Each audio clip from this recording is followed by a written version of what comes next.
আসসালামু আলাইকুম, Roksana's lifestyle চ্যানেলে আপনাদের সবাইকে স্বাগতম। আজকে আমি খুবই মজাদার চিকেন রোস্ট রেসিপি দেখাবো আপনাদেরকে। এই রেসিপিটা যে এত মজাদার হয় বলে বোঝাতে পারবো না। আপনারা জাস্ট রেসিপিটা ফলো করে একবার তৈরি করে খেয়ে দেখবেন, বারবার তৈরি করতে ইচ্ছে করবে, বারবার খেতে ইচ্ছে করবে। এই রেসিপিটা যে এত মজা আর খুবই কম উপকরণ লাগে এই রেসিপিটি তৈরি করতে। খুব বেশি উপকরণ লাগে না। এই রেসিপিটা আমি যে উপকরণ দিয়ে তৈরি করেছি তার সব উপকরণই কিন্তু আমাদের বাসায় সব সময় থাকে। তো শুধুমাত্র নিয়মটা ফলো করে তৈরি করবেন আর তারপরে জাস্ট একবার খেয়ে দেখবেন কত বেশি মজা হয়। বাসার সবাই দেখবেন অনেক বেশি পছন্দ করবে আর সবাই কিন্তু আপনারই প্রশংসা করবে। তো চলুন পুরো রেসিপিটা দেখে আসি। প্রথমে কড়াইয়ে পর্যাপ্ত পরিমাণ তেল দিয়ে দিতে হবে। এরপর হচ্ছে চিকেনগুলাকে একটু লবণ আর হলুদ এবং একটু টক দই দিয়ে ম্যারিনেট করে রাখতে হবে। এটা হচ্ছে একটু আগে থেকে করে রাখবেন, তাহলে হচ্ছে চিকেনের ভিতরে একদম সব কিছু মশলা, লবণ, হলুদ এবং দইয়ের মিশ্রণটা খুব ভালোভাবে ঢুকবে। আর হচ্ছে চাইলে একটু লেবুর রস দিতে পারেন। আমি কিন্তু লেবুর রস ইউজ করি নাই, তো আপনারা চাইলে দিতে পারেন, তাহলে কিন্তু চিকেনটা আর একটু বেশি টেস্টি হবে। তো আমি এখানে চিকেনগুলা ভেজে নিচ্ছি। চিকেনগুলা কিন্তু বেশি ভাজা যাবে না, একটু হালকা যখন কালার হয়ে আসবে তখনই কিন্তু তুলে নিতে হবে। দেখতে পাচ্ছেন আমি কিন্তু এপাশ ওপাশ করে ভালো মতো ভেজে নিচ্ছি, যেন সব পাশে কিন্তু সমানভাবে হয়। ভালোভাবে কিন্তু একটু সময় নিয়ে আগুনটা কিন্তু হাই হিটে দেওয়া যাবে না। এ পর্যায়ে কিন্তু আগুনটা আপনারা হচ্ছে চুলাটা একদম লো মিডিয়ামে দিবেন, যেন চিকেনগুলা খুব ভালোভাবে ভেতর থেকে একটু জুসি হয় এবং হচ্ছে উপর থেকে বেশি ক্রিস্পি হয়ে না যায়। তাহলে হচ্ছে যদি উপর থেকে ক্রিস্পি হয়ে যায় তাহলে কিন্তু খেতে ভালো লাগবে না। আর হচ্ছে আমরা যেহেতু রোস্ট করব, তাহলে কিন্তু উপরটা ক্রিস্পি হয়ে গেলে ভিতরে মশলাটা কম ঢুকবে। দেখতে পাচ্ছেন আমি এখানে 6 পিস লেগ পিস নিয়েছি। আপনারা চাইলে সব রকমের পিসই নিতে পারবেন, কোনো সমস্যা নেই। আমি এখানে হচ্ছে 3 পিস আগে ভেজে নিয়েছি, এবার হচ্ছে আরো 3 পিস ভেজে নিচ্ছি। এবার হচ্ছে আমাদের ভাজা শেষ। এখন আমরা হচ্ছে প্রথমে দিয়ে দিব পেঁয়াজ কুচি। দেখতে পাচ্ছেন আমি কিন্তু এখানে পেঁয়াজ কুচি দিয়ে দিচ্ছি।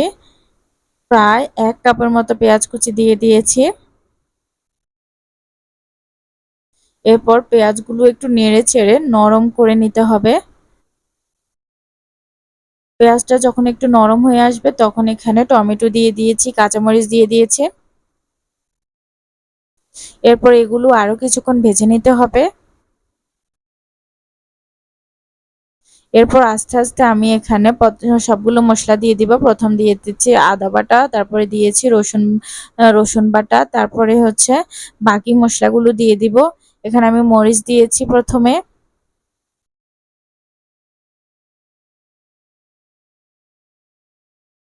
এরপরে দিয়ে দিয়েছি জিরার গুঁড়ো। এরপরে আরো 1 কাপ পানি দিয়ে দিয়েছি। এই পর্যায়ে আমি এখানে নারকেল বাটা দিয়েছি, সাথে গুঁড়ো দুধ মিক্স করে তারপর দিয়েছি। আপনারা এই পর্যায়ে কিন্তু বাদাম বাটা দিতে পারবেন। দুইটা যেটা আপনার বাসায় থাকবে সেটাই দিতে পারবেন, কিন্তু খুবই মজা হবে। আমার বাসায় তখন বাদাম ছিল না, তো সেজন্য আমি বাদাম বাটা দেই নাই। আমি এখানে নারকেলের বাটা দিয়েছি আর হচ্ছে সাথে একটু গুঁড়ো দুধ মিক্স করে দিয়েছি। আপনারা বাদাম দিলেও 1 চামচ গুঁড়ো দুধ দিবেন, আর যদি গরুর দুধ থাকে তাহলে গরুর দুধ একটু দিয়ে দিবেন, তাহলেই কিন্তু টেস্টটা অনেক বেশি ভালো আসবে। এরপর আমি এখানে গরম মশলা এবং মাংসের মশলা দিয়েছি। এরপর আমি 1/2 চা চামচ চিনি দিয়ে দিয়েছি। এবার আমি হচ্ছে চিকেনের লেগ পিসগুলা দিয়ে দিব। দিয়ে আমি হচ্ছে লো মিডিয়ামে আগুনটা রেখে আমি হচ্ছে ঢাকনা দিয়ে দিব। ভালো মতো চিকেনগুলা কিন্তু এর মধ্যে উল্টে পাল্টে দিতে হবে, যেন চিকেনগুলার ভিতরে ভালো মতো মশলা ঢুকে। এবার হচ্ছে আমি লো মিডিয়ামে দিয়ে ঢাকনা দিয়ে দিয়েছি। কিছুক্ষণ পর আমার চিকেনের রোস্টগুলা হয়ে গেছে প্রায়। এখানে হচ্ছে ঝোলগুলা কমে আসছে। এ পর্যায়ে আমি ধনেপাতাগুলা ছড়িয়ে দিয়েছি। এবার হচ্ছে আমি আরো ধনেপাতা দেওয়ার পর আমি একটু মিক্স করে নিব। আর মিক্স করে হচ্ছে আমি আরো একটু কিছুক্ষণ ঢাকনা দিয়ে রেখে দিব। আগুনটা কিন্তু বেশি হাই হিটে দেওয়া যাবে না, তাহলে কিন্তু চিকেনের রোস্টটা টেস্টি হবে না। আপনারা কিন্তু এদিকটাও খেয়াল রাখতে হবে।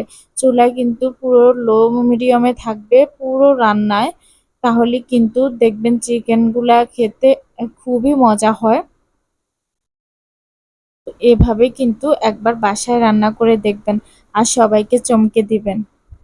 তো যারা আমার ভিডিওটি এতক্ষণ ধরে দেখেছেন কিন্তু একটি লাইক দিতে ভুলে গেছেন, তারা অবশ্যই লাইক দিয়ে দিবেন। আর যারা এখনো পেজটি ফলো করেন নাই তারা অবশ্যই ফলো করে দিবেন। আর যারা ইউটিউব চ্যানেল থেকে দেখছেন তারা অবশ্যই সাবস্ক্রাইব করে দিবেন।